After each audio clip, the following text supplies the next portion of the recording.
Welcome to The Secrets of Success. By following the proven techniques of the guests who appear on this series, you'll learn that even successful people run into detours and failures, and how you can apply their success techniques to change your life. You're now listening to the most unique show on radio, the show dedicated to making you a success.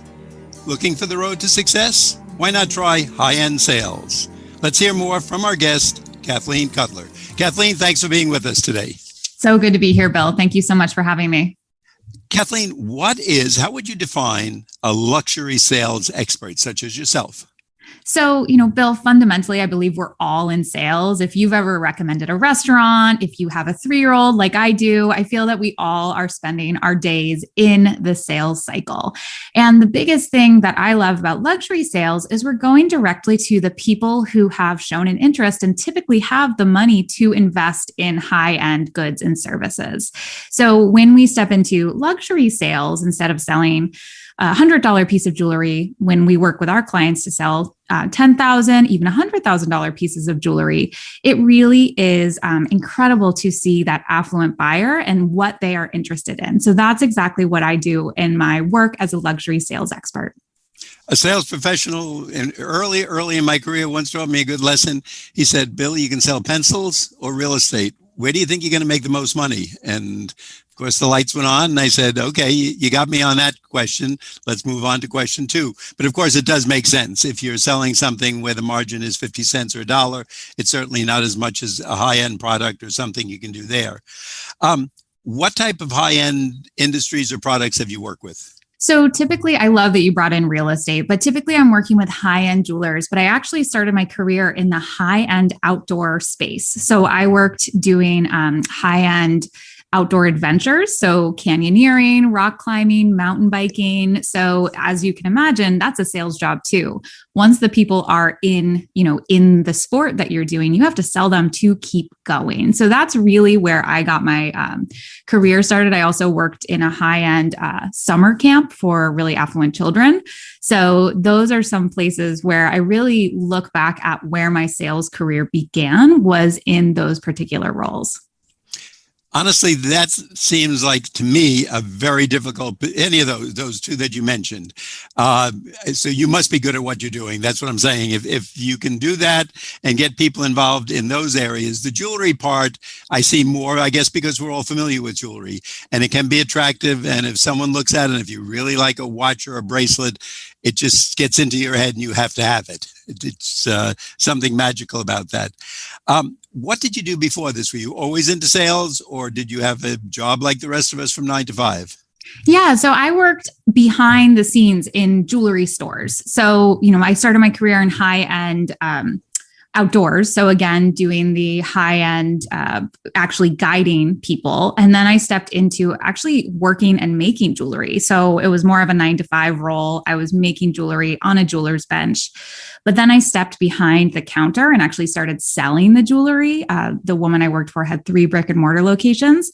And that's when I really found this is what I like to do. I really loved having the jewelry that I knew so intimately being put into people's hands, really having the clients walk away with the jewelry. So from there, I transitioned into the e-commerce team. And that's when I really, really found my calling of taking the sales techniques I had learned in person. And instead of necessarily working 9 to 5, or for anyone out there who's worked retail, 9 to 10, all the weekends, especially through the holidays, waking up on a Saturday morning, having made a sale overnight was such a phenomenal feeling. And that's exactly how I help my clients, who are typically designers or small retailers, transition into the virtual space. And that's really what I am hoping for them, is that they can build a business that sells their product while they're sleeping, while they're on vacation, while their physical store is not open, and really having that level of income as well. Knowing that you worked in the back and really know what's going on, that impresses me, because if I wanted, I'm not certainly a jewelry expert, but I would think if I talked to you about something, you could tell me why A is better than B or not as good as C, because you've been there, you've seen it in the back room, you know what goes into it, or the glue or the jewels or the process or whatever makes it valuable or less valuable. So I would have a lot of trust in you in doing this. What gets you going, though? What motivates you every day to do this? So, Bill, it's such an incredible question. And actually, over the weekend, I had a message from one of my current clients, and she said, Kathleen, she owns a physical brick and mortar jewelry store. And she said, Kathleen, I've been in debt for 15 years. And on Friday, I started my first savings account to buy a home. And that just really, really solidified the work that we do with our clients, is getting them into a place. And I love that you said at the beginning of this, Bill, you can either sell pencils or real estate. For our clients, they can either sell $100 pieces or $10,000 pieces.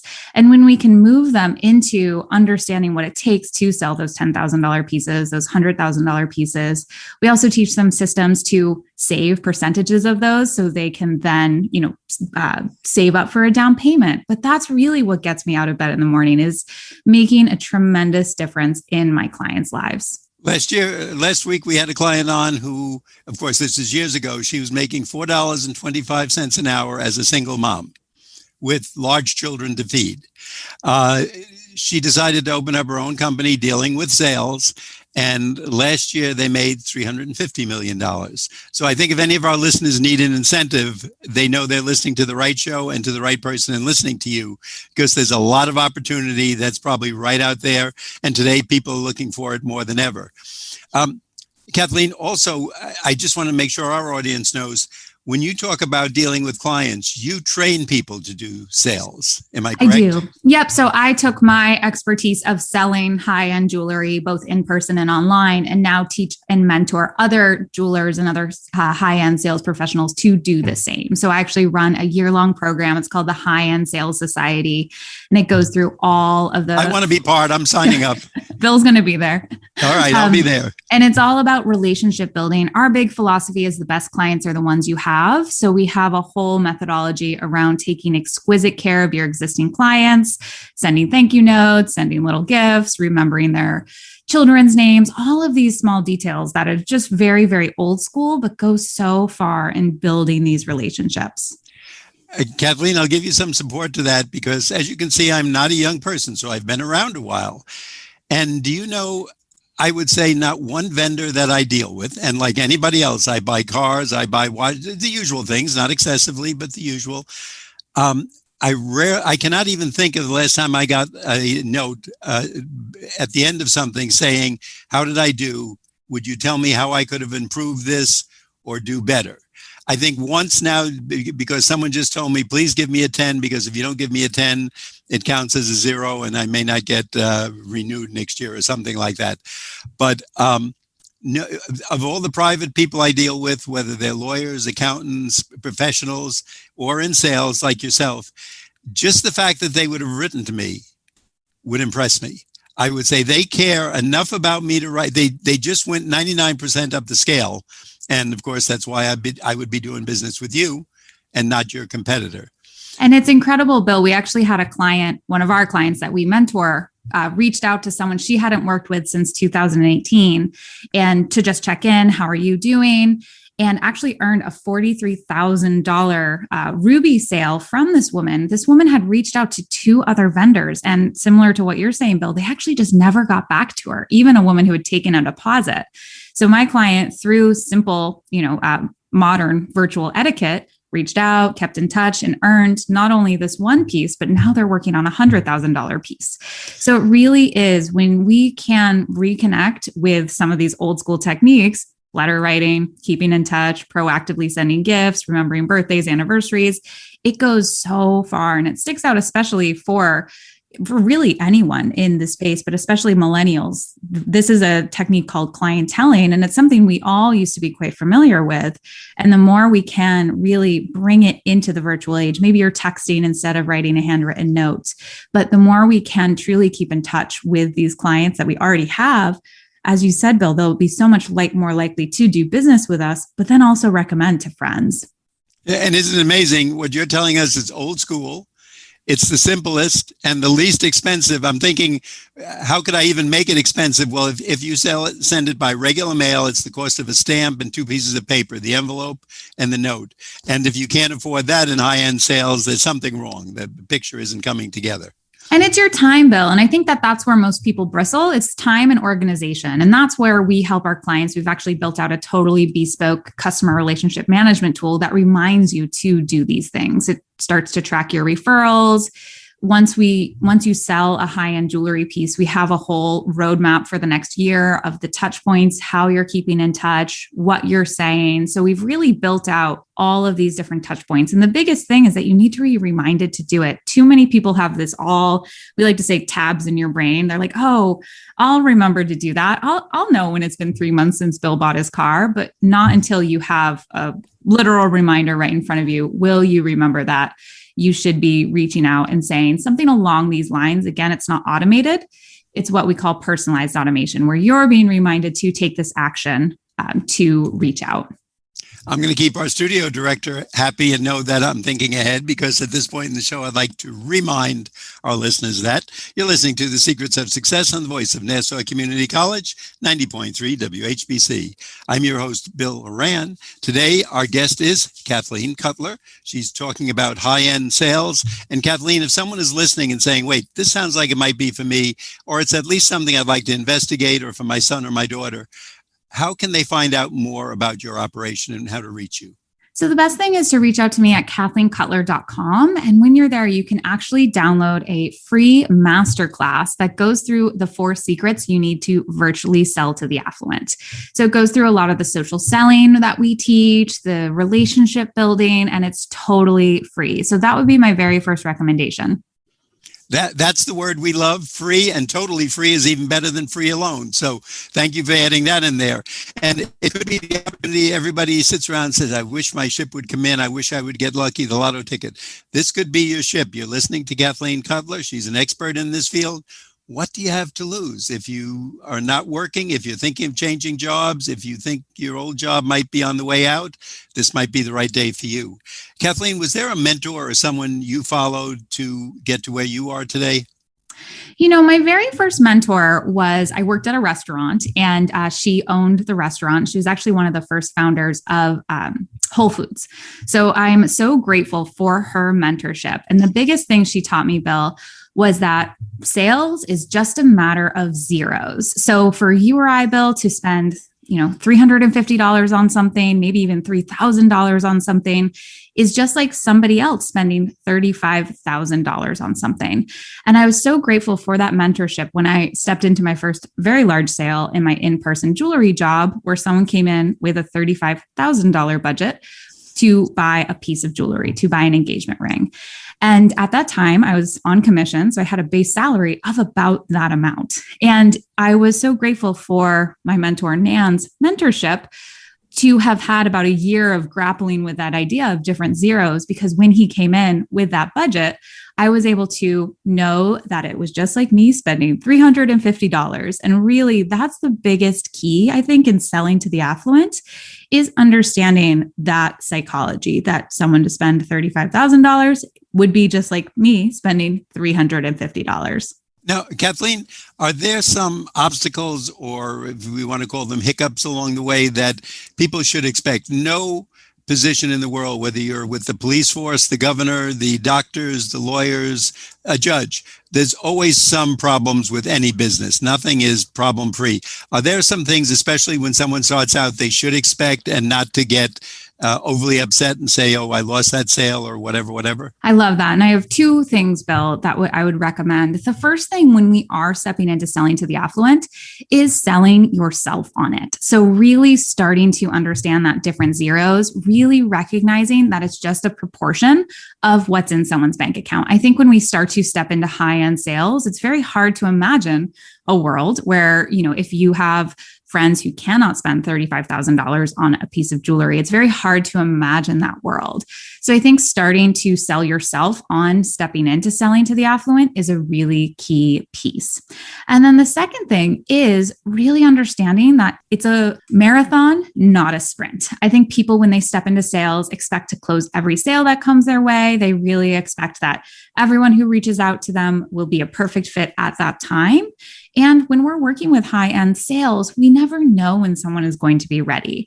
So by keeping in touch and always ending on a really good note, even if they haven't bought right then, and keeping that relationship going, that's when you can truly start to make the sales, when someone is there and ready. We like to call this being a trusted advisor as well as a genuine friend. So when you can go back and forth between those two things, where you're really being a genuine friend, showing true interest in that prospect in front of you, and then also the trusted advisor. So you're answering questions no matter where they are in that sales process. That's really when you can, even though there are high highs, low lows in sales and any career, as you mentioned, Bill, when you can keep these two things in mind when you're selling high-end goods to affluent people, it really will benefit you. Now, I'm thinking of all the excuses I can give you if you were talking to me. So I'm going to make you work while you're on the show. And if I was coming to you and saying, I want to get into high-end sales, but look, Kathleen, I want you to know I'm a regular person. I really don't know the people who drive the Porsches and the Mercedes and the super fancy cars. Or maybe they wear a wristwatch that's $50,000. I have a Timex. My friend has a notch up from a Timex, whatever that is.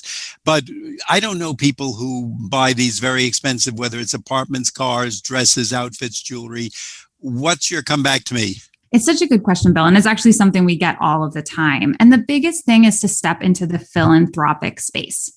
So the more you can start to understand who is on the philanthropy parts of your town, your community, and also understand who else in your community is networking with these types of people. So for jewelers, we love to say, get to know the real estate agents in your community. Get to know, who are the gatekeepers here. And really starting again, it's really selling yourself on selling to the affluent. So instead of saying, I have a Timex, I could never sell to the affluent, I don't even know those people, really starting to look back at your own personal Rolodex, your own personal book of business. Who do you know that is connected? Do you have, an uncle who knows some people? Do you have a colleague who knows someone who's on the board of a charity you'd like to be involved with? Starting to understand some of these places where the affluent will be spending their time. That's going to be so key into really cultivating those relationships. Again, knowing that this is a marathon, not a sprint. It's not that all of a sudden you're going to go out to lunch with somebody and, have all of the sales that you want. But we love to say your network is your net worth. And the more you can truly, instead of just spending all your time on Instagram, spending all your money on advertising, really look back at the relationships you already have and really start to cultivate those relationships. Now, I read and you say that you help clients get paid what they're worth. Now, I'm sure, in kidding, we all come in and I'm worth $1 million, but probably when we really come and sit in front of you, we go, well, I'm making, and let's take an arbitrary number, $40,000 now. Maybe I'm worth 50 because we're kind of trained to up it a little bit for our next job and don't be too greedy because we'll knock ourselves out of the market. But is that the right approach, or how do you determine what someone is worth? So when we're looking at pricing, especially in the high-end jewelry space and selling to the affluent, we're really looking at people who have more money than they do time. So when you can truly identify, the right market who can afford your services, and you really start to understand what they want in your service, that's when you can, instead of, we like to say, you can't invent, 25 karat gold. You can't just continue to up the materials that go into your rings, or if you're selling cars or even real estate, it's not that you're just going to buy more expensive appliances or something like that. If you run a restaurant, just more expensive ingredients. It really comes down to the service you provide. So the more you could potentially expedite this package, the more that they know you're going to follow up after. Bill, as you said, if you're getting handwritten notes, you're more likely to be open to spending more because you feel so seen, heard, and acknowledged. So it really is about how can you look at, the pieces of things, like the materials that go into your product. But beyond that, also look at the services, the extras. We teach our clients to include the original sketches of a piece if they're selling an engagement ring, to expedite service, to really have it feel like a really intimate process. And those are some ways that you can charge more money without necessarily having your cost of your goods sold go up. You're already impressing me because obviously these are the things we all like. And if someone's doing them for me, I'm going to feel extra special, whether it's a restaurant, a car dealer, a jewelry dealer, or whatever. So it definitely makes sense. Kathleen, I'd like our audience to know, again, if they're wondering who this wonderful person is who's going to change their life, we want you to know that you're listening to Kathleen Cutler. You're listening to her on The Secrets of Success on the voice of Nassau Community College, 90.3 WHPC. I'm Bill Horan. As we said, our guest is Kathleen Cutler. She's talking about high-end sales. And Kathleen, if someone would like to go a little further with this and they're hearing what you're saying, they're saying, wait, that's what I always wanted to do. This might be a career for me. How can they find out more about you and getting into high-end sales?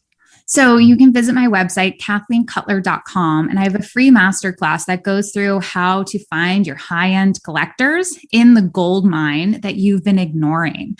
And you can walk away from watching this masterclass with really actionable steps to truly look at moving away from more, and stepping into really cultivating the relationships that matter.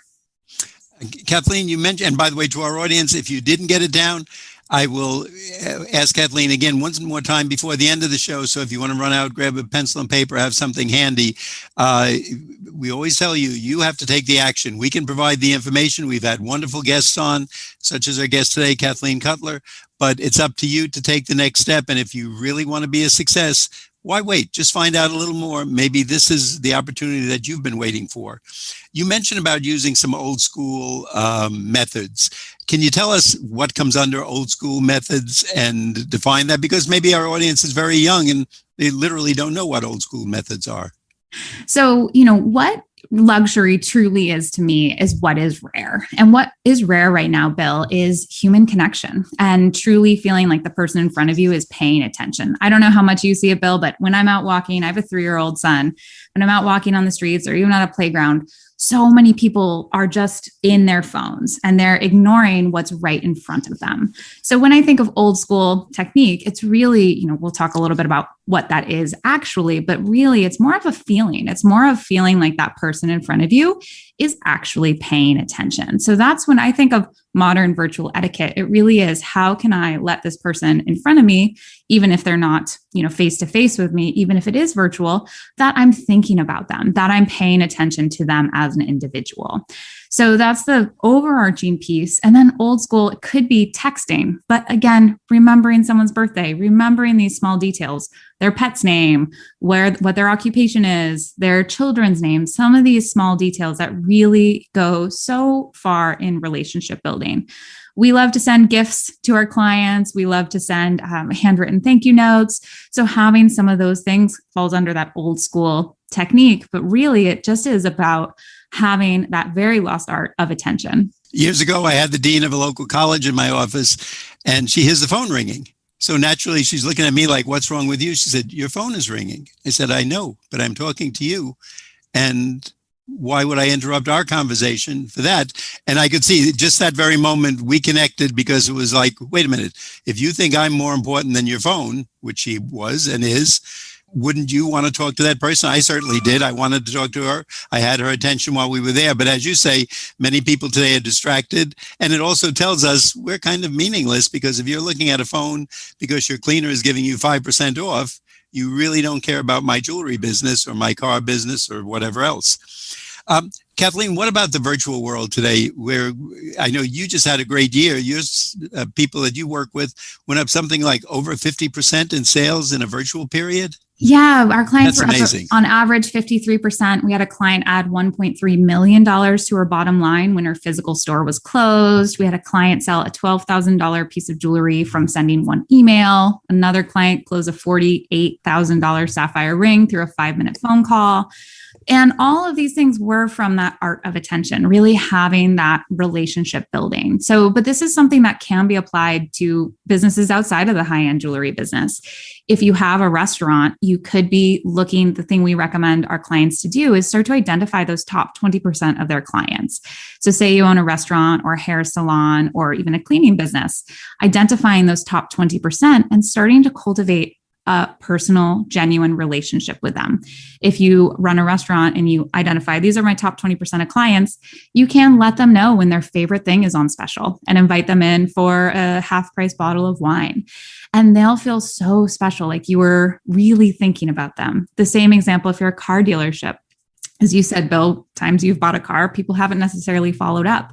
What if every, 3 months they followed up and let you know that it was time for a oil change or come in and get your car washed? Or every 5 years or 3 years, they followed up and said, hey, Bill, I think you would love this new model just came on. Would you like to take it for a test drive? These different types of things, really identifying your top clients and cultivating a one-on-one relationship with them is so much more profitable than just hoping you get to 100,000 Instagram followers, that you have these website traffic. It really is about cultivating those personal relationships. Kathleen, right now someone's listening and they're kind of deciding, when you talk to a group, what separates the people who are going to move into the successful category, whatever that might be defined as, for the ones who, I'll call you back tomorrow or next week and you never hear from them again? Is there some element that maybe we can find ourselves and say, wait, I don't want to be with that group that's falling to the rear. I want to be in the group in the front? Yeah. And I think it really is starting to take this philosophy of who are the people I want to, we love to say, walk through my door again.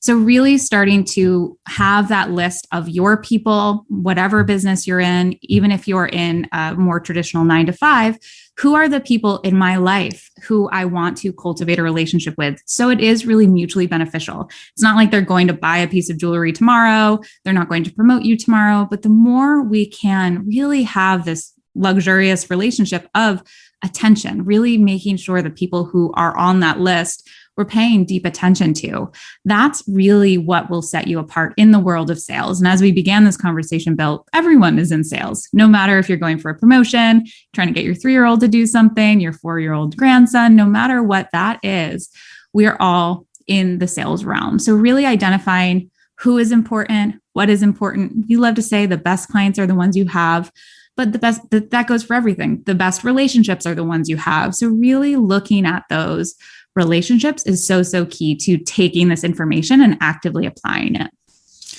Kathleen, you've been great today, and I thank you so much. I think you've opened some doors for our audience, and especially during these difficult times, this may be an area that someone says, wait, I never really thought of that.